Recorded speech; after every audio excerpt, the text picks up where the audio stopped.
நாம் இன்றைக்கு சிந்திக்கிற வேத பகுதியில் அப்போஸ்தலனாகிய பவுல் இந்த பகுதியில் விசுவாசிகளுக்கு சொல்லுகிற காரியம் என்னவென்றால், நீங்கள் தேவன் உங்களை அழைத்த அழைப்புக்கு பாத்திரராய் நடந்து விடுங்கள்.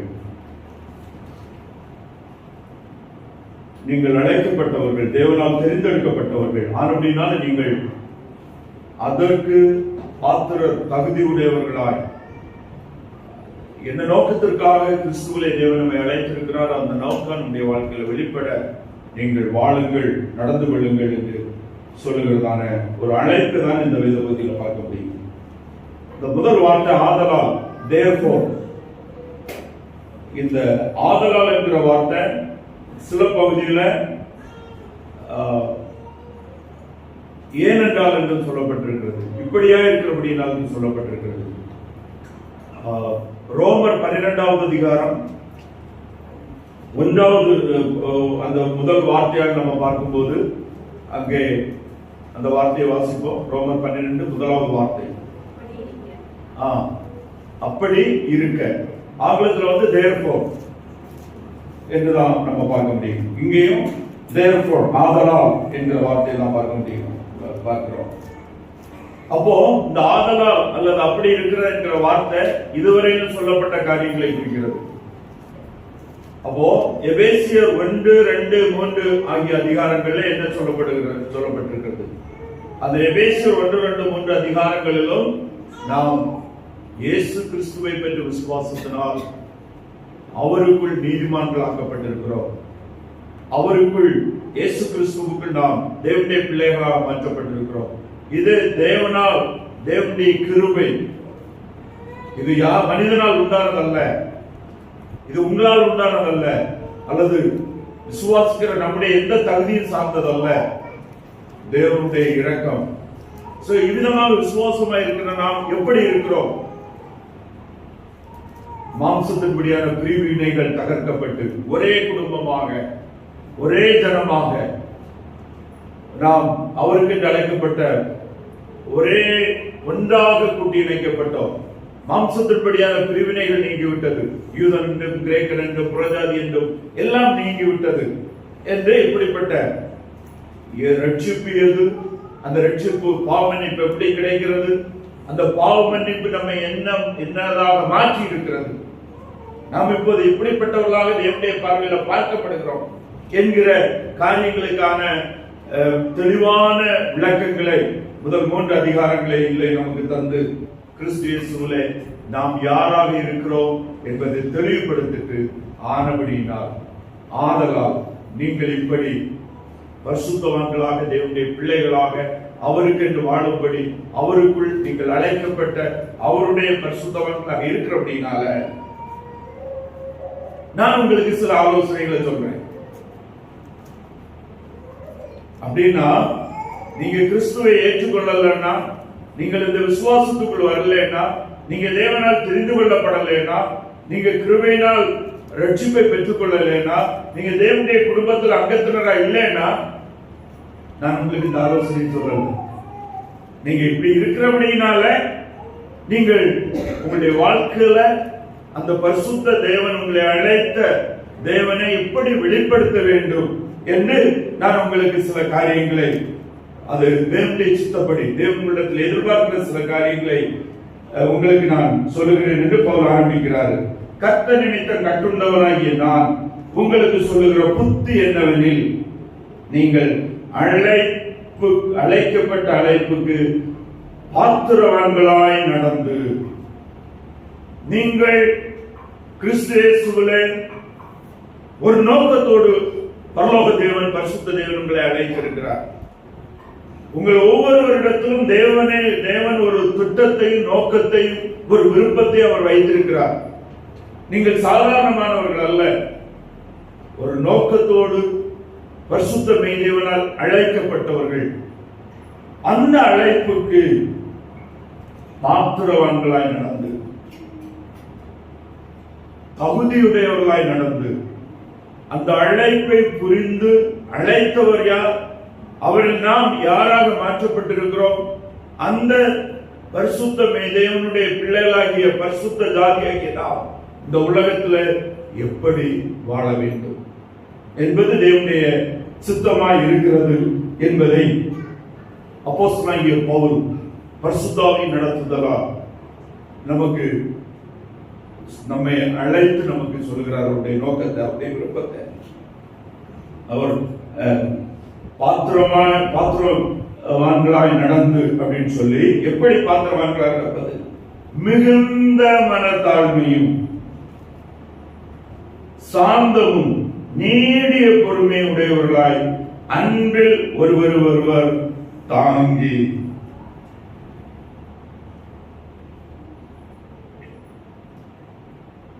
மிகுந்த மனத்தாழ்மையாய் அன்பில் ஒருவர் தாங்கி. இந்த தாங்கி என்கிற வார்த்தை நம்ம பொதுவாக கேட்கிறக்கூடிய ஒரு வார்த்தை. நம்ம சமூக வழக்கத்தில் இந்த தாங்கி என்கிற வார்த்தை நம்ம பேசுவோம். எதுக்கு பேசுறோம்? வீட்டில் பேசுவோம், வெளியே பேசுவோம். என்ன நான் மட்டும்தான் தாங்கி தாங்கி தாங்கி பின்னால போயிட்டு இருக்கணுமா அப்படின்னு சொல்லிட்டு நம்ம பேசுவோம். அவங்க மட்டும் ரொம்ப கௌரவமா நடப்பாங்க, நான் மட்டும் பின்னால தாங்கி தாங்கி போயிட்டு இருக்கணும் அப்படின்னு பேசுவோம். ஆனா விசுவாசிகள் அன்பினால நம்ம தாங்கணும். தாங்குதல் என்று சொல்வது நம்ம தாழ்மையோடு பின்னும் அவங்க நம்மளுக்கு அவங்களுடைய செயல்பாடு நமக்கு பிடிக்கல, அவங்களுடைய வார்த்தைகள் சரியானதா இல்லை, அவங்களுடைய நடவடிக்கைகள் சரியானதா இல்லை, நம்ம விரும்பத்தக்க ரீதியா இல்லை,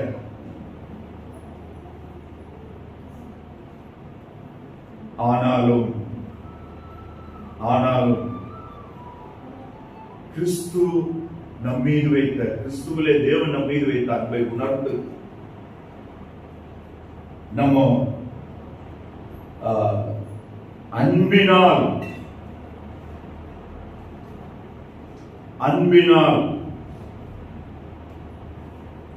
ஒருவர் தாங்கி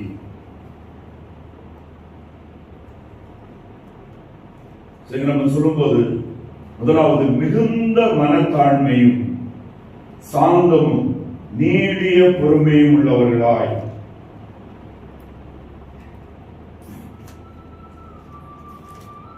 இந்த காரியங்கள் ஆண்டவராகிய இயேசு கிறிஸ்து இந்த உலகத்தில் இருக்கும்போது மலை பிரசங்கம் என்கிறதான ஒரு அவருடைய மலை பிரசங்கத்தை நம்ம வந்து மத்தேயு 5-6 அதிகாரங்கள்ல நம்ம பார்க்க 7 அதிகாரங்கள்ல அது வந்து மிகுந்த ஒரு லைஃப் பிரின்சிபிள்ஸாக, மிகுந்த ஒரு நல்ல ஆலோசனையாக வேதத்தில் நமக்கு கொடுக்கப்பட்டிருக்கிறது. ஆண்டவராகிய இயேசு கிறிஸ்துவை ஏற்றுக்கொள்ளாத அநேகர் வேதத்தை படித்தவங்க, அந்த பகுதியினால சந்திக்கப்பட்டவங்க. மகாத்மா காந்தி அவர்கள் வேதத்தை நல்லா வாசித்து கற்று தெரிந்தவர்கள், நம்முடைய தேச தந்தை. அவர்கள் ஆண்டவராகிய இயேசு கிறிஸ்துடைய மலை பிரசங்கத்தை தனக்கு அது விருப்பமான பகுதியாக நான் அதை ஏற்றுக்கொள்கிறேன் என்று அவர் அந்த மலை பிரசங்கத்தை குறித்து மிகுந்த மேன்மையாக பாராட்டி இருக்கிறத நம்ம பார்க்க முடியும். ஆண்டவராகிய இயேசு கிறிஸ்துடைய மலை பிரசங்கம் மத்தேயு 5வது அதிகாரத்துல 3-4-5 வசனங்கள் வாசிப்போம். ஆவியில் எளிமையுள்ளவர்கள் பாக்கியவான்கள், பரலோக ராஜ்யம் அவர்களுடையது. துயரப்படுகிறவர்கள் பாக்கியவான்கள், அவர்கள் ஆறுதல் அடைவார்கள். சாந்த குணமுள்ளவர்கள் பாக்கியவான்கள், அவர்கள் பூமியை சுதந்தரித்துக் கொள்ளுவார்கள். எளிமையுடையவர்கள் பாக்கியவான்கள், சாந்த குணமுள்ளவர்கள் பாக்கியவான்கள். சாந்தமாய் நடத்தல், எளிமையாய் நடத்தல், ஒருவருடைய கடினமான வார்த்தைகளை அதை திருப்பி மனசுல வச்சு அதை திருப்பி அதை பழிவாங்க எண்ணத்தோடு நம்ம அப்படிப்பட்ட எண்ணங்கள் கிறிஸ்துவுக்கும் கிறிஸ்தவர்களுக்கும் கிறிஸ்துவை ஏற்றுக்கொண்டவர்களுக்கும் தகுதியானது அல்ல. ஒருவர் சில வேளை கோபத்துல பேசியிருக்கலாம், அல்லது சில தவறுகள் சிலர் செய்திருக்கலாம். ஆனால் ஆனபடினால அது நம்மை அவர்களை வெறுப்பதற்கோ அவர்களிடத்தில் கோபமாய் நடந்து கொள்வதற்கோ, அதை வைத்து அதன் அடிப்படையில் சில செயல்களை நாம் ஆண்டுடைய வார்த்தைக்கு மாறாக வாழ்வதற்கோ வேதம் நம்மை அனுமதிக்கவில்லை. கிறிஸ்துவை இரட்சகராக அறிந்தவர்கள், கிறிஸ்துவை இரட்சகராக அறிந்து விசுவாசத்தை ஏற்றுக்கொண்டவர்கள் மிகுந்த மனத்தாழ்மையும் சாந்தமும் நீடிய பொறுமை உடையவர்களாய் வாழ வேண்டும் என்பது தேவனுடைய சித்தமாய் இருக்கிறது. வாழ்ந்து அன்பினால் ஒருவர் ஒருவர் தாங்கி. யாக்கோபு 4ஆம் அதிகாரம் 6ஆவது வசனத்தோடு வாசிப்போம். யாக்கோபு 4:6. அவர் அதிகமான கிருபையை அளிக்கிறாரே, ஆதலால் தேவன் பெருமை உள்ளவர்களுக்கு எதிர்த்து நிற்கிறார், தாழ்மை உள்ளவர்களுக்கோ கிருபை அளிக்கிறார் என்று சொல்லி இருக்கிறது. அவர் பெருமை உள்ளவர்களுக்கு எதிர்த்து நிற்கிறார், தாழ்மை உள்ளவருக்கோ கிருபை அளிக்கிறார். நாம் மனத்தாழ்மையும் சாந்தத்தையும் பொறுமையையும் சகிப்புத்தன்மையுடையவர்களாக நாம் இந்த உலகத்திலே வாழ்வதற்கு, ஒருவருக்கு ஒருவர் வாழ்வதற்கு, சபை ஐக்கியத்திலும் சபை காரியங்களும் மாத்திரமல்ல, விசேஷமாக குடும்ப வாழ்க்கையிலும்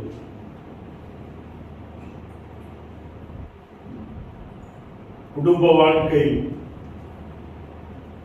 கணவனுடைய வார்த்தைகளை மனைவி மனதிலே வைத்துக் கொண்டிருந்தாலும், அல்லது மனைவியுடைய வார்த்தைகளையும் சில கோப உணர்வுகளை மனதிலும் அல்லது அப்படியே நினைத்து அதன் அடிப்படையில் செயல்பட்டுக் கொண்டு வந்தால் நாம் நம்முடைய சமாதானத்தை, வருகிற சந்தோஷமான வாழ்க்கைகளை நம்ம இழந்து போவோம். கர்த்தருடைய வார்த்தை நமக்கு கற்றுத் தருகிறது, அவைகளின்படி நாம் மற்றவர்களுடைய தவறான வெறுப்பான வார்த்தைகளை மனதில் வைக்காதபடி அவைகளை விட்டு மிகுந்த சாந்தத்தோடும் தாழ்மையோடும் அன்பினால் ஒருவர் ஒருவர் தாங்கி.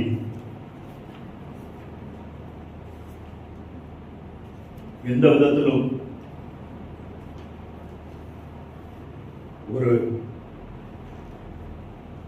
குடும்பத்தில் ஒரு புருஷன் மனைவிக்கு எந்த விதத்திலும் எவ்வளவு தாழ்மையாக எவ்வளவு படைவிடாம செய்யறாங்க, எந்த தப்புமே கிடையாது. அதுபோல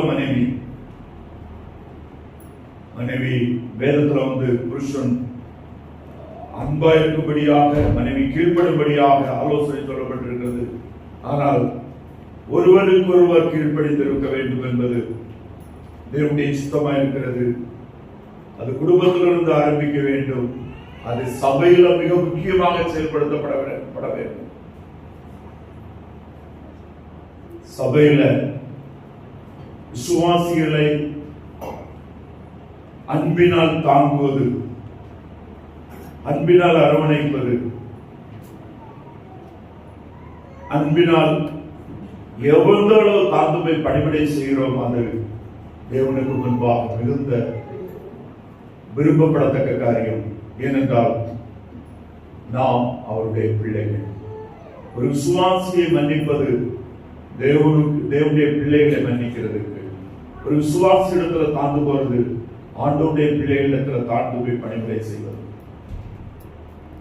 அது மிகுந்த பலனை பரலோகத்தில் நமக்கு தரக்கூடிய காரியமாக இருக்கிறது.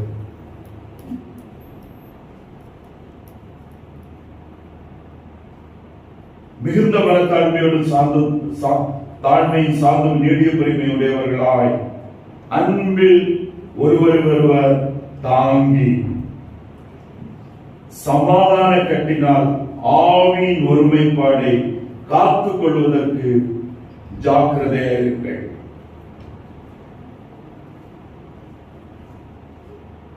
சமாதான கட்டினால் ஆவியின் ஒருமையை காத்துக் கொள்வதற்கு ஜாக்கிரதையாயிருங்கள். Be vigilant.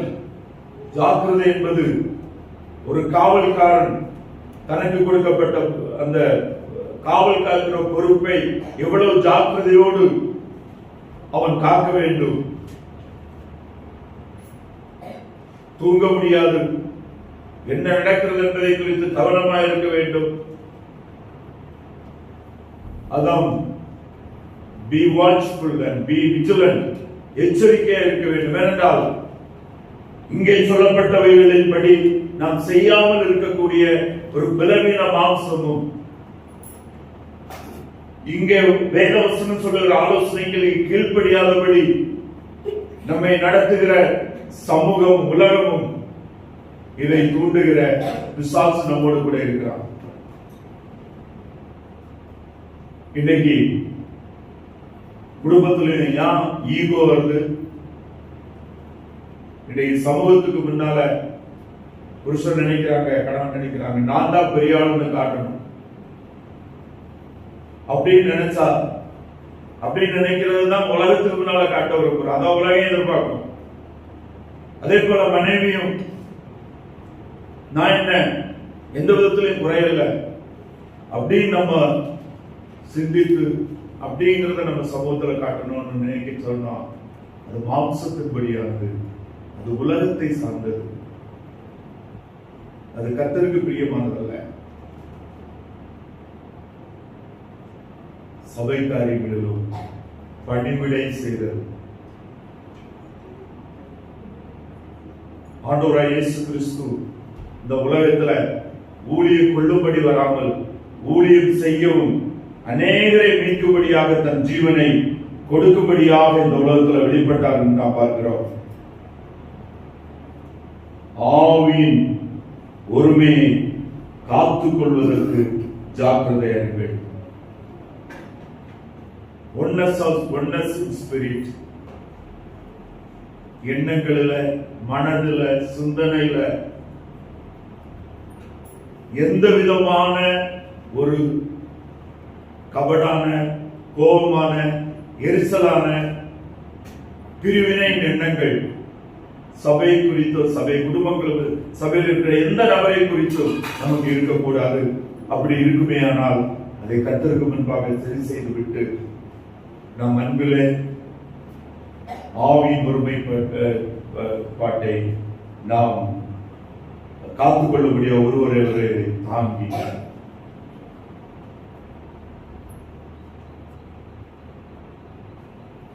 ஆண்டவராகிய இயேசு கிறிஸ்து தன்னுடைய சிலுவை மரணத்துக்கு முன்பாக சீஷர்களோடு அவருடைய கால்களை கழுவி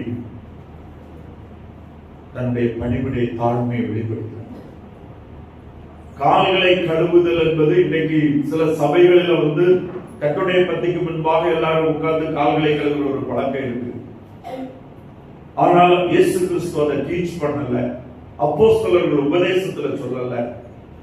பட் ஆனா ஆண்டவராகிய இயேசு கிறிஸ்து ஒரு இடத்துல அதை சொல்றார். அந்த இடத்துல அவர் சொல்லும் போது அதை கால்களை கழுவுதல் தாழ்மைக்கு மாதிரியாக சொல்லுகிறார். ஹியூமிலிட்டி. சோ ஒருவரை தாங்கக்கூடிய ஹியூமிலிட்டி. இன்னைக்கு கால்களை கழுவுதல் என்பது நாம் ஒருவருடைய குணாதிசயங்கள், ஒருவருடைய செயலை பார்த்தா நம்ம செய்ய முடியாது. ஆனாலும் அவர்களுக்கு இறங்கி அவர்களோட அன்பாய் நடந்து கொண்டு அவர்களுக்காக ஜெபித்து அவர்களிடத்துல அன்பை வெளிப்படுத்துகிறது தான். எவ்வளவு தாழ்மையை நாம் நடந்து கொள்ளுகிறதை நாம் அந்த காரியம் நமக்கு கற்றுத் தருகிறது.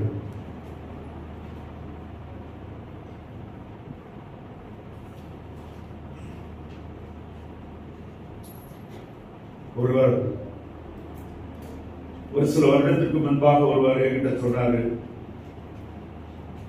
நாங்க ஒரு இடத்துல ஒரு சின்ன பைபிள் ஸ்டடி பிரேயர் மீட்டிங்ல ஒரு சில நாள் கூடியிருக்கோம்.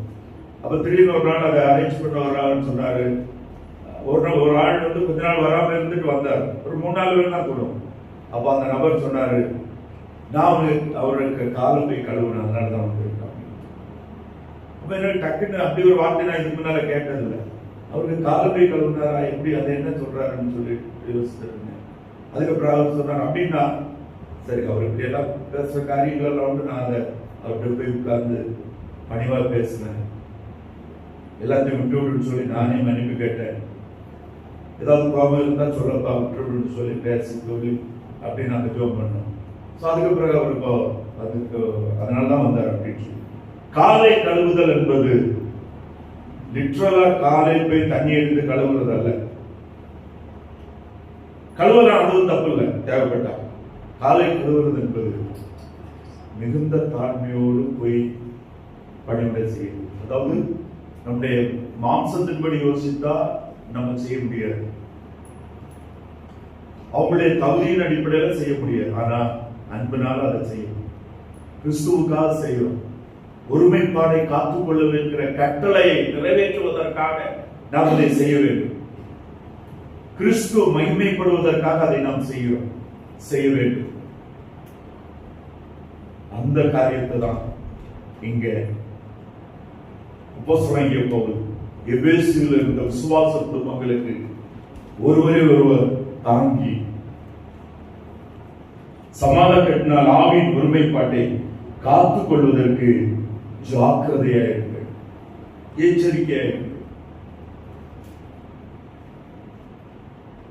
சபையில் ஒருமைப்பாடு, ஒருமனப்பாடு தேவன் எதிர்பார்க்கிற ஒரு மிகப்பெரிய காரியம். மாம்ச உணர்வின் அடிப்படையில் நம்முடைய எண்ணங்கள் எல்லாமே வித்தியாசமானது. என்னுடைய விருப்பம் வேறு, மற்றவருடைய விருப்பம் வேறு. நான் பேச விரும்புகிற விருப்பம் வேறு, வார்த்தைகள் வேறு, இன்னொருவர் பேசுகிற வார்த்தைகள் வேறு. நான் பேசுகிற டியூன் வேறு, இன்னொருவர் பேசுகிற டியூன் வேறு. நான் வாயத்திலிருந்து 3வது வார்த்தை பேசும்போது ரொம்ப சவுண்ட் ரைஸ் ஆகும். சிலவங்க எவ்வளவு கடுமையான வார்த்தை எளிமையா பேசிட்டு போயிட்டே இருப்பாங்க. அது அவங்களே தாழ்ந்து. இப்படி ஒவ்வொருவருக்கும் ஒவ்வொரு விதமான தாழ்ந்துகள் இருக்கும். சிலர் எவ்வளவு பேசுனா எவ்வளவு நம்ம அவங்கள்ட்ட திட்டாலும் கோவப்பட மாட்டாங்க, அமைதியா பேசிட்டே இருப்பாங்க. இப்படி எல்லாம் ஒவ்வொருவருடைய டெம்பர்மெண்ட்ஸ் டிஃபரன்ஸ் இருக்குது, வே ஆஃப் லைஃப் இருக்குது, பயன்படுத்துகிற வார்த்தைகளுடைய வித்தியாசமா இருக்குது.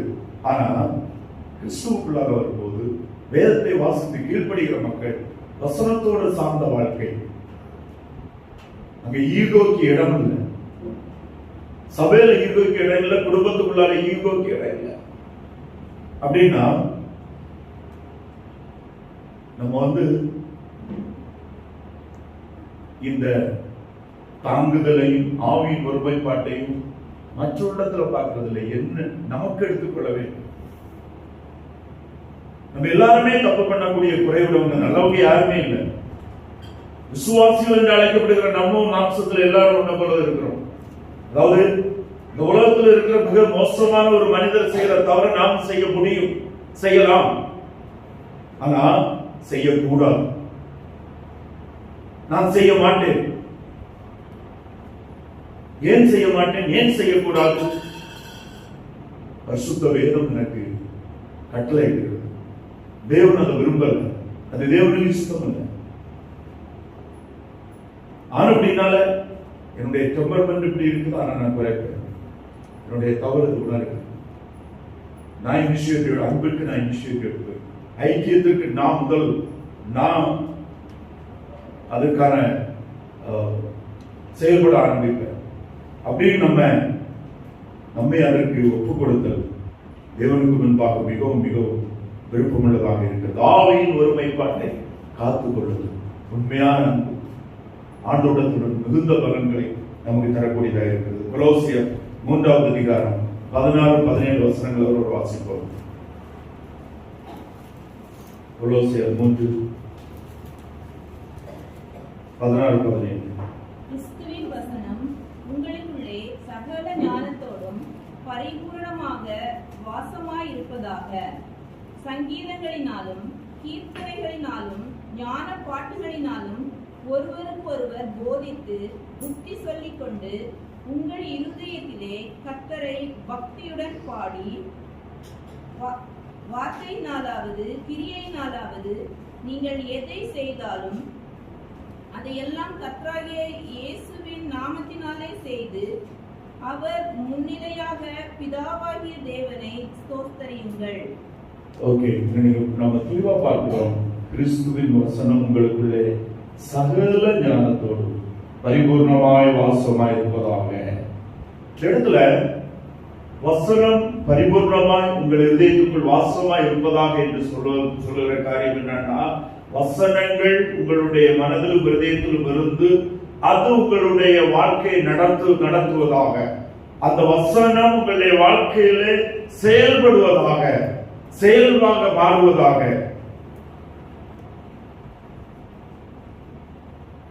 இந்த இடத்துல அப்போஸ்தலனாகிய பவுல் கொலோசை சபைக்கு எழுதும்போது ஆவியில் நிரப்பப்படுகிற ஒரு மனுஷரை பற்றி எழுதுகிறார்.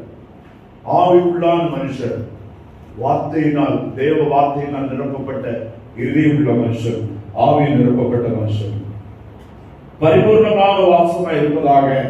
அப்படின்னா வசனத்தின்படியான தீர்மானங்கள், எண்ணங்கள், அது செயல்படுத்தி அதை நான் செய்வேன், இப்படி வாழ்வேன், இந்த வசனம் எனக்கு இப்படி சொல்றது, நான் அதனால இப்படி செய்வேன், நான் மற்றவங்களை புண்படுத்துகிற வார்த்தை பேச மாட்டேன், காயப்படுத்த மாட்டேன், நான் ரொம்ப கவனமா ஜாக்கிரதையா என்னுடைய வார்த்தைகளை பேசுவேன், என்னுடைய செயல்கள் நான் ஜாக்கிரதையா வாழுவேன் என்ற எச்சரிப்பு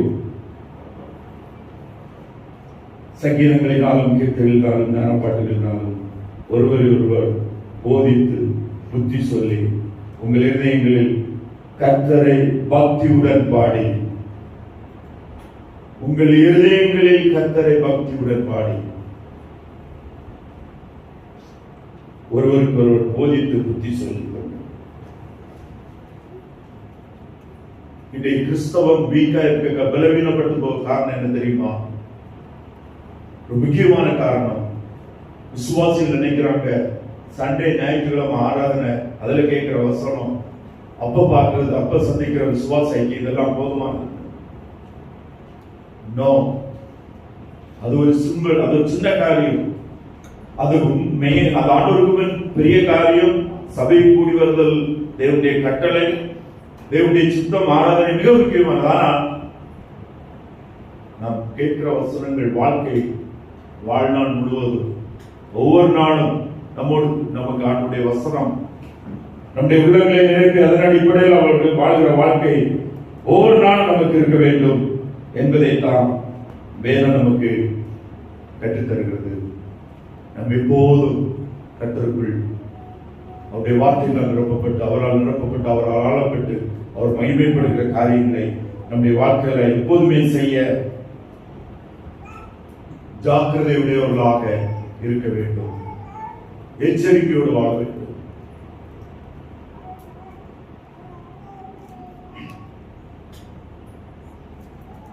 அடுத்து இந்த பகுதியில் அப்போஸ்தலனாகிய பவுல் அவர்கள் அழைக்கப்பட்டதனுடைய அழைப்பின் மேன்மையை குறித்து இதை சொல்லுகிறத நம்ம பார்க்க முடியும். 4 6 வரை உள்ள அவசரங்களை பார்க்கும்போது, உங்களுக்கு உண்டான அழைப்பினாலே நீங்கள் ஒரே நம்பிக்கைக்கு அழைக்கப்பட்டது போல ஒரே சரீரமும் ஒரே ஆவியும் உண்டு, ஒரே கர்த்தரும் ஒரே விசுவாசமும் ஒரே ஞானஸ்நானமும், எல்லாருக்கும் ஒரே தேவனும் பிதாவும் உண்டு, அவர் எல்லார் மேலும் எல்லாரோடும் உங்கள் எல்லாருக்குள்ளும் இருக்கிறவர் என்று சொல்லுகிற காரியத்தை நம்ம பார்க்க முடியும். இங்கே விசுவாசிகளுடைய ஒரு ஆவிக்குரிய ஒன்றிணைப்பு, தெய்வீக தேவனோடு கூட இணைக்கப்பட்ட அந்த இணைப்பை குறித்த ஒரு காரியத்தை நம்ம தெளிவாக நம்ம பார்க்கிறோம். உங்களுக்கு உண்டான அழைப்பினாலே நீங்கள் ஒரே நம்பிக்கைக்கு அழைக்கப்பட்டது போல, ஆண்டவராய் இயேசு கிறிஸ்துவை விசுவாசத்தை ஏற்றுக்கொண்ட எல்லாருடைய ஒரே நம்பிக்கை, மாறாத நம்பிக்கை, நம்முடைய தகுதியினால் உண்டாகாத, தேவன் நமக்கு கொடுத்த நம்பிக்கை, கிறிஸ்து இயேசுவிலே உண்டாகிற நம்பிக்கை. அது என்ன நம்பிக்கை? நம்ம எல்லாருக்கும் இருக்கிற ஒரே நம்பிக்கை என்ன? அவர் வரும்போது நாம் என்ன செய்வோம்? எடுத்துக்கொள்ளப்பட்டு நாம் அவரோடு கூட இருப்போம். எட்டர்னல் ஹோப், நித்தியத்தில் நாம் பரலோகத்துல தேவனோடு கூட நாம் அவருடைய வாசஸ்தலத்துல நாம் இருப்போம். ஆண்டவராய் இயேசு கிறிஸ்து, நான் போய் உங்களுக்காக ஒரு ஸ்தலத்தை ஆயத்தம் பண்ண போகிறேன், மறுபடியும் வந்து உங்களை என்னிடத்தில், நான் இருக்கிற இடத்தில் நீங்களும் இருக்கும்படி. அதுதான் எல்லாருக்கும் ஒரே நம்பிக்கை. பலன்கள் வித்தியாசம், ஆனா நாம் எல்லாரும் அவரோடு கூட இருப்போம், பரலோகத்தில் இருப்போம், நித்தியமாய் அவரோடு கூட வாழ்வோம் என்கிற நம்பிக்கை. அது மாறாத நம்பிக்கை. உங்களுக்கு உண்டான அழைப்பினாலே நீங்கள் ஒரே நம்பிக்கைக்கு அழைக்கப்பட்டது போல, இயேசு கிறிஸ்துவிலே தேவனுடைய அழைப்பு, we are called, the calling itself, அந்த அழைப்பே for the eternal life. நித்தியமாக அவரோடு இருக்கும்படி தான் அழைக்கப்பட்டிருக்கிறோம். அதான் நம்ம எல்லாருடைய நம்பிக்கை. அந்த நம்பிக்கை நம்மால் உண்டானதல்ல. அந்த நம்பிக்கை கிறிஸ்துவிலே தேவன் நமக்கு இலவசமாய் தந்த தேவனுடைய ஈவு.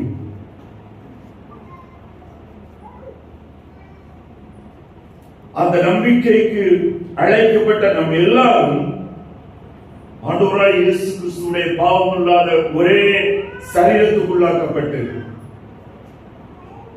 அந்த சரீரம் உயிர்த்தெழுந்த கிறிஸ்துவுடைய சரீரம், அந்த உயிர்த்தெழுந்த சரீரத்திலே அந்த ஒரே சரீரத்துக்குள் ஒரே ஆவியினால் ஒரே கர்த்தராகிய கர்த்தருடைய இயேசு கிறிஸ்துவுக்குள் ஒரே விசுவாசம், ஒரே ஸ்நானம், எல்லாருக்கும் ஒரே தேவனும் பிதாவும் உண்டு. அந்த ஒரே ஆவியான பரிசுத்த ஆவிக்கு உட்பட்டவர்களாக ஒரே ஆவியினால் உண்டான அந்த ஒன்றிணைப்பின் மூலமாக பிதாவோடும் குமாரனோடும் ஐக்கியப்பட்டு அவருக்குள்ளாக ஆக்கப்பட்டு அவருக்குள்ளாக்கப்பட்டவராக அவருக்குள் இருக்கிறோம் என்கிற அந்த தெளிவை நம்ம பார்க்கிறோம். ஒரே தேவன், ஒரே பரிசுத்தமை தேவன். வேதத்தில் நமக்கு பிதா குமாரன் பரிசுத்தாவியானவராக வெளிப்படுத்தப்பட்டிருக்கிறத நம்ம பார்க்கிறோம். தங்களை வெளிப்படுத்தி இருக்கிறத பார்க்கிறோம். ஒன்றான மெய் தேவன், ஒரே ஆவி, பிதா குமாரன் பரிசுத்தாவியாகிய திரியேக தேவன். அந்த திரியேக தெய்வீகத்துக்கு உட்பட்டவர்களாக நாம் ஒன்றிணைக்கப்பட்டிருக்கிறோம் என்கிற அந்த மெய்யான இணைப்பை இங்கே சொல்லுவதற்கான காரியத்தை நம்ம பார்க்கிறோம். 1 கொரிந்தியர் 12வது அதிகாரம் 11 13 வரையுள்ள வசனங்களை வாசிப்போம்.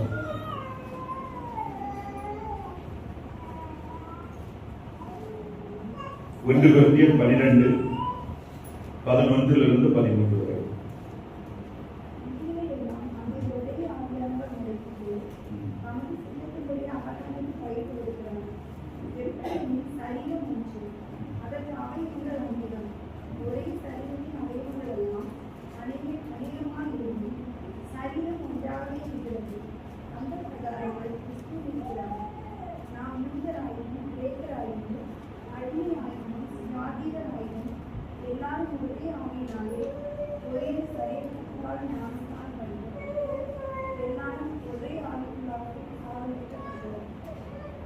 இங்க இவன் அதே காரியத்தை தான் சொல்லுகிறாரு. அப்போஸ்தலனாகிய பவுல் 12வது அதிகாரத்துல இவைகளெல்லாம் அந்த ஒரே ஆவியானவர் நடப்பித்து, இவைகளெல்லாம் என்று சொல்லும்போது இவைகளெல்லாம் விசுவாசிகளுக்கு ஆவிக்குரிய பிரகாரமாக கிறிஸ்து இயேசுவில் விசுவாசமாக இருக்கிற நமக்கு என்ன ஆவிக்குரிய நம்பிக்கைகள் கிறிஸ்து இயேசுவில் உண்டாயிருக்கிறதோ அவைகள் எல்லாம் நமக்கு தருகிற அந்த ஒரே ஆவியானவர் நடப்பித்து தமது சித்தத்தின்படியே அவனவனுக்கு பகிர்ந்து கொடுத்தார். எப்படி எனில் சரீரம் என்று அதற்கு அவயவங்கள் அநேகம், ஒரே சரீரத்தின் அவயவங்கள் எல்லாம் அநேகமாக இருந்தோம், சரீரம் ஒன்றாகவே இருக்கிறது. அந்த பிரகாரமாக கிறிஸ்துவும் இருக்கிறார். அந்த பிரகாரமாக கிறிஸ்துவும் இருக்கிறார். அந்த பிரகாரமாக விசுவாசிகளாகிய நாமும் கிறிஸ்துவுக்குள் ஒன்றாக இருக்கிறோம். அதான் அடுத்த வசனத்தில் நாம் யூதராயினும் கிரேக்கராயினும் அடிமைகளாயினும் சுயாதீனராயினும் எல்லாரும் ஒரே ஆவியினாலே ஒரே சரீரத்துக்குள்ளாக ஞான ஸ்நானம் பண்ணப்பட்டு எல்லாரும் ஒரே ஆவிக்குள்ளாகவே தாகம் தீர்க்கப்பட்டோம். இங்கே அங்கேயும் ஒரு சரீரத்துக்குள்ளாக ஞான ஸ்நானம் பண்ணப்பட்டு என்று நாம் பார்க்கிறோம். இங்கே நாம் எபேசு சபைக்கு சொல்லும் போதும் ஒரே ஸ்நானமும் அப்படின்னு சொல்லுகிற காரியத்தை பார்க்கிறோம். இது ஆவிக்குரிய பிரகாரமான baptism of the Holy Spirit. விசுவாசிகளாகும் போது பரிசுத்த ஆவியானவர் நம்மை தெய்வீகத்துக்குள்ளாக மாற்றுகிற அந்த ஸ்நானத்தை குறிக்கிறதாக தான் நான் இதை பார்க்கிறேன். ஆனால் இன்றைக்கு காலையில் நம்முடைய அருமையான பிள்ளைகள் ஆண்டவராகிய இயேசு கிறிஸ்துவை ஏற்றுக்கொண்டவர்கள் தண்ணீர் ஞானஸ்நானம் எடுத்துக் கொண்டார்கள். அது விசுவாசிகளுக்கு சபை நாட்கள்ல, புதிய ஏற்பாட்டின் சபை காலத்துல ஆண்டவராகிய இயேசு கிறிஸ்து நமக்கு சொல்லியிருக்கிறதான கட்டளை, அது நம்முடைய ஆவிக்குரிய ஸ்நானத்தினுடைய சாயம், கிறிஸ்துவுக்குள்ளான ஸ்நானத்தினுடைய வெளிப்படையான சாயலை வெளிப்படுத்துகிறது. ரட்சிக்கப்படும் போது நாம் ஆவிக்குரிய ஸ்நானத்தை பெற்றுக் கொள்கிறோம். அது ஆண்டவராகிய இயேசு கிறிஸ்துவினுடைய மரணத்திலும் அடக்கத்திலும் உயிர்த்தெழுதலும் நம்மை இணைக்கிறதாக இணைக்கப்பட்ட நாம் அதற்கு ஒப்பனையான, அதற்கு சாயலான, அதற்கு மாதிரியான ஆண்டவருடைய கட்டளை. அந்த ஸ்நானம் நாம் தண்ணீரிலே நாம் எடுத்துக்கொள்வது. ஒரே ஆவிக்குள்ளாக ஸ்நானம் பண்ணப்பட்டு, அங்கே அதைத்தான் இங்கே ஒரே ஆவி, ஒரே கர்த்தர், ஒரே தேவனும் பிதாவும் நமக்கு உண்டு. அது மனம் திரும்பி இயேசு கிறிஸ்துவை தன்னுடைய பாவத்துக்கு இரட்சகராக ஆண்டவராகவும், பாவத்துக்கு மேல் இரட்சகராக ஆண்டவராக விசுவாசத்தை ஏற்றுக்கொள்ளும் போது விசுவாசிகள் எல்லாரும் அந்த ஒரே ஸ்நானத்துக்குள்ளாக ஸ்நானம் பண்ணப்படுகிறோம். அது தேவனால் உண்டாகிறதான ஸ்நானம் என்பதை நம்ம பார்க்கிறோம். அது விசுவாசிகள் எல்லாரும் பெற்றுக் கொண்டிருக்கிறோம். அவர்களுக்கு எல்லாருக்கும் நம்ம ஆண்டவராகிய இயேசு கிறிஸ்துவை ஏற்றுக்கொண்ட எல்லாருக்கும் தனிப்பட்ட முறையில அவர் நமக்கு அப்பா என்று அழைக்கக்கூடிய, பிதாவை அப்பா என்று அழைக்கக்கூடிய உரிமையை பெற்று நாம் அவருடைய பிள்ளைகளாக, நாம் மாற்றப்பட்ட அவருடைய பிள்ளைகளாக இருக்கிறோம் என்று வேதம் நமக்கு சொல்லுகிறது. அந்த விசுவாசத்துக்குள் வந்த நாம், அந்த மெய்யான தெய்வீக உறவுக்கு உட்பட்ட நாம் ஆவியில் நடக்க வேண்டும், ஆவிக்கு உட்பட்டவர்களாக இருக்க வேண்டும் என்பது தேவனுடைய சித்தம். அப்படி ஆவிக்கு உட்பட்டு ஆவியினால் நடத்தப்படும் போதுதான் நாம் இதற்கு முன்னால் சிந்தித்த மனத்தாழ்மை, ஏக சிந்தை, பொறுமை உடையவர்களாய் அன்பினால் ஒருவரை தாங்க முடியும். நாம் அந்த ஆவியானவர் தான் அவைகளை நமக்கு நடப்பிக்கிறவராக இருக்கிறார். 7வது வசனத்தில் பார்க்கும்போது, கிறிஸ்துவனுடைய ஈவின் அளவுக்கு தக்கதாக நம்ம அனைவருக்கும் கிருபை அளிக்கப்பட்டிருக்கிறது. கிறிஸ்துவின் ஈவின் அளவுக்கு தக்கதாக நம் அனைவருக்கும் கிருபை அளிக்கப்பட்டிருக்கிறது. இந்த கிருபை நமக்கு கொடுக்கப்பட்டிருக்கிற ஆவிக்குரிய வரங்கள், special enablement of the holy spirit, எல்லாருக்குமே ஆண்டவர் கொடுத்திருக்கிறார். கிருபையினாலே விசுவாசத்தை கொண்டு ரட்சிக்கப்பட்டீர்கள், இது உங்களால் உண்டானதல்ல, தேவனுடைய ஈவு என்று சொல்லுகிற ரட்சிப்பை கொடுக்கிற கிருபை, அதை ஏற்றுக்கொண்ட எல்லாருக்கும் விசுவாசிக்கும் போது அந்த கிருபைக்குள் வருகிறோம். அந்த கிருபைக்குள் வந்த, கிறிஸ்துவுக்குள் வந்த எல்லாருக்குமே ஆவிக்குரிய வரங்கள் உண்டு. இந்த இடத்துல 7வது வசனத்தில் சொல்லப்பட்டிருக்கிற ஈவு, கிறிஸ்துவுடைய ஈவின் அளவுக்கு தக்கதான கிருபை என்பது பரிசுத்த ஆவியினுடைய வரங்கள். நம் எல்லாருக்குமே தேவன் தம்முடைய ஆவியினால் ஆவிக்குரிய வரங்களை பகிர்ந்து கொடுத்திருக்கிறார். இதை நமக்கு தெளிவாக சொல்லுகிறது. பரிசுத்த ஆவியினுடைய வரங்கள் பரிசுத்த தேவகுமாரனான இயேசு கிறிஸ்துவனுடைய குணாதிசயங்களை நம்முடைய வாழ்க்கையிலே பிரதிபலிக்க செய்கிறது, அல்லது கிறிஸ்துவை நம்மில் வெளிப்படுத்துகிறது. கிறிஸ்துவை நாம் தரித்துக் கொள்வதற்கு ஆவியானவர் நமக்கு உதவி செய்கிறார். கிறிஸ்துவுடைய குணாதிசயங்களை நம்மில் வெளிப்படுத்த செய்வது ஆவிக்குரிய வரங்கள். இன்றைக்கு ஆவிக்குரிய வரங்கள் என்று இன்றைக்கு சில போதனைகள் இருந்து கொண்டிருக்கின்றன. அதை குறித்து நாம் ஜாக்கிரதையாக இருப்போம். அதை கொடுக்கிறவங்க இருக்கிறாங்க, கொடுக்கக்கூடிய இடங்கள் இருக்குது, அப்படிலாம் நிறைய காரியங்கள் இருக்கிறது. ஆனால் வேதம் நமக்கு சொல்லுகிறது, அதை நமக்கு பரிசுத்தாவியானவர் தருகிறார். அது கிறிஸ்துவிலே நாம் வரும்போது கிறிஸ்துவில இருக்கிற எல்லாருக்கும் அவர் தருகிறார், தந்திருக்கிறார்.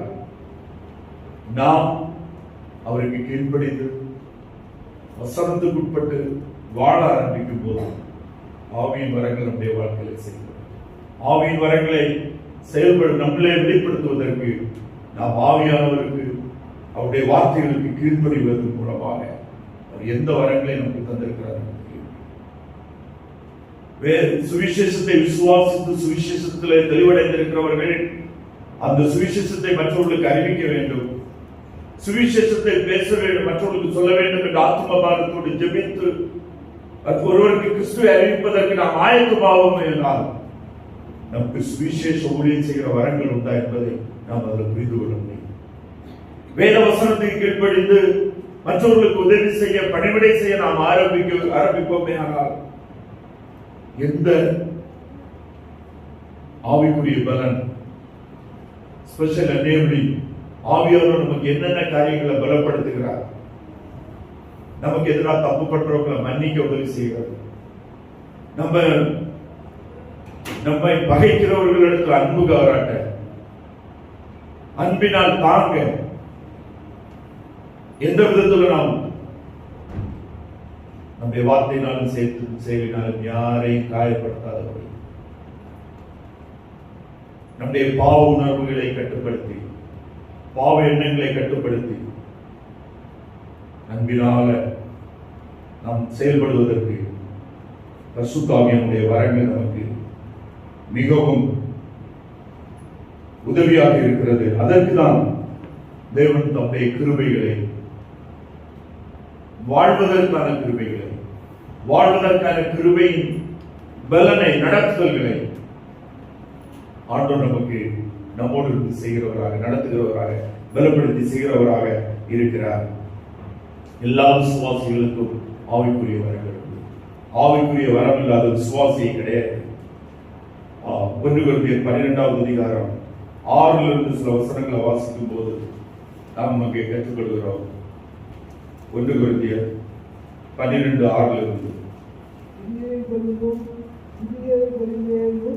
வித்தியாசங்கள் உண்டு. எல்லாருக்குள்ளும் எல்லாவற்றையும் நடப்பிக்கிற தேவன் ஒருவரே. ஆவியினுடைய அனுக்கிரகம் அவரவனுடைய யோசனைக்கு சென்று அளிக்கப்பட்டிருக்கிறது.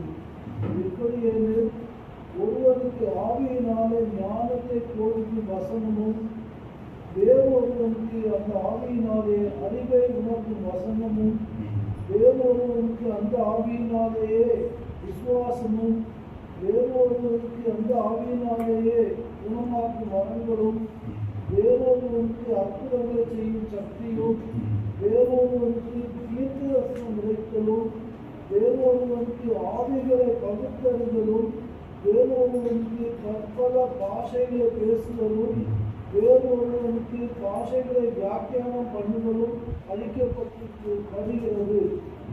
இவைகளை எல்லாம் அந்த ஒரே ஆவியானவர் நடப்பித்து தமது சித்தத்தின்படியே அவர் அவனுக்கு பகிர்ந்து கொடுக்கிறார். இங்க நம்ம ஆவியின் வரங்கள் குறித்து நம்ம பார்க்கிறோம். மிக தெளிவாக அதை தருகிறவர் பரிசுத்த ஆவியானவர், அவர் அதை பகிர்ந்து கொடுக்கிறார் என்று நம்ம பார்க்கிறோம். பலவிதமான வரங்களை குறித்து சொல்லப்பட்டிருக்கிறது. கிரியைகளிலே வித்தியாசம் உண்டு. எல்லாருக்கும் எல்லாவற்றையும் நடப்பிக்கிற தேவன் ஒருவரே.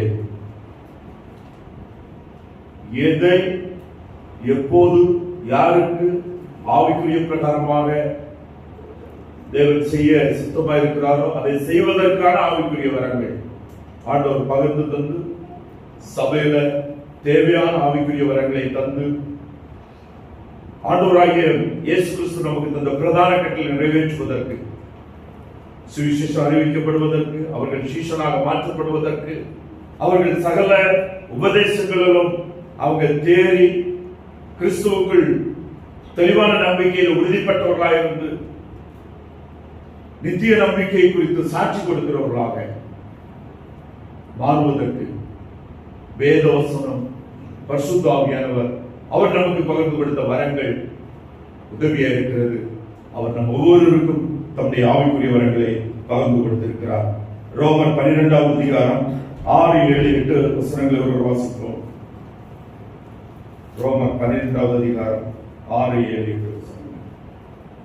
நமக்கு அருளப்பட்ட கிருபையின்படியே நாம் வெவ்வேறான வரங்கள் உள்ளவர்கள் ஆனபடியினாலே நம்மில் தீர்க்க தரிசனம் சொல்லுகிற வரத்தை உடையவன் விசுவாச பிரமாணத்துக்கு ஏற்றதாக சொல்ல கடவன்.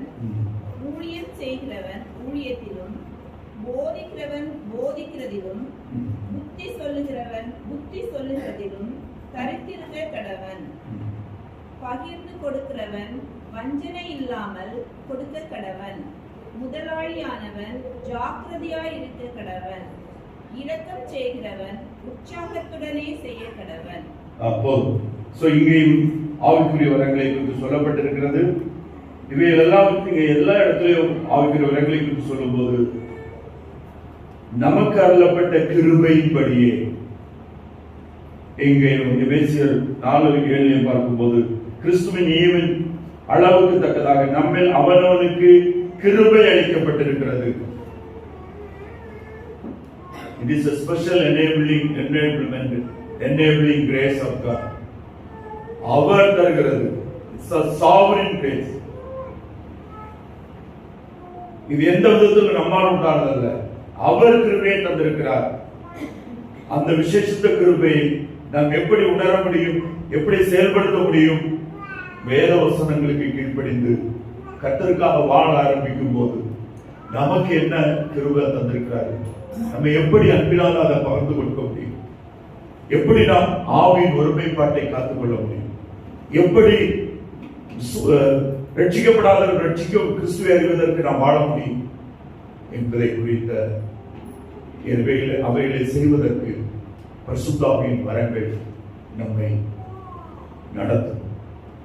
ஆவியானவர் நமக்கு தந்த வரங்களை நாம் பகிர்ந்து கொடுப்பதற்கு, பகிர்ந்து ஊழியம் செய்வதற்கு, பணிவிடை செய்வதற்கு ஆவியானவர் நம்மை நடத்துவார். நாம் நம்மை ஒப்புக் கொடுத்து ஆயத்தமாக வேண்டும். அப்போது அநேகர் நம் மூலமாக ஆண்டவராய் இயேசு கிறிஸ்துவை இரட்சகராக ஆண்டவராக விசுவாசிக்க அந்த விசுவாசத்துக்குள்ளாக வாழ்ந்தார். அப்போது சிலர் தங்களுடைய மாம்ச பலவீனங்களை உணர்வதற்கு நம்முடைய ஆவிக்குரிய நடத்தைகள் பிரயோஜனமாக இருக்கும். விசுவாசிகள் ஆண்டவருக்காக வாழ்வதற்கு உற்சாகப்படுத்தப்படுவதற்கு, விசுவாசிகள் ஐக்கியங்கள் பெருகுவதற்கு நம்முடைய ஆவிக்குரிய வரங்கள் கர்த்தருக்கு மகிமையாக பயன்படுத்தப்படும். இங்கே நாம் பார்த்தது போல நாம் நம்மை அழைத்த அழைப்பிற்கு பாத்திரங்களாக நடந்து கொள்ள நம்மை ஆண்டவருக்கு ஒப்புக் கொடுப்போம். அப்படிப்பட்ட பாத்திரமான வாழ்க்கை என்ன என்று இந்த வேதபதி நமக்கு கற்றுத் தருகிறது. மிகுந்த மனத்தாழ்மை, சாந்தம், பொறுமையும் உடையவர்களாய் அன்பினால் ஒருவரை ஒருவர் தாங்கி, அன்பினால் ஒருவரை ஒருவர் தாங்கி.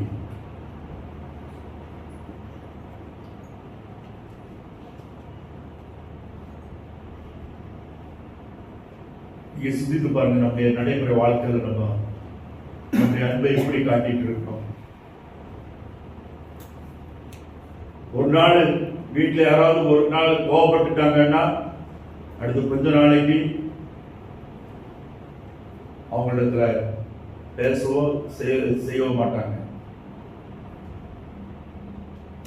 ஒரு நாள் புருஷன் கோபப்பட்டாருன்னா ஒரு மாசம் அவங்க சமையல் மட்டும் பண்ணி வைப்பாங்க. வேணும்னா எடுத்து சாப்பிட்டு போற, நான் எதுக்கு சாப்பிடணும்னு சொல்லணும்.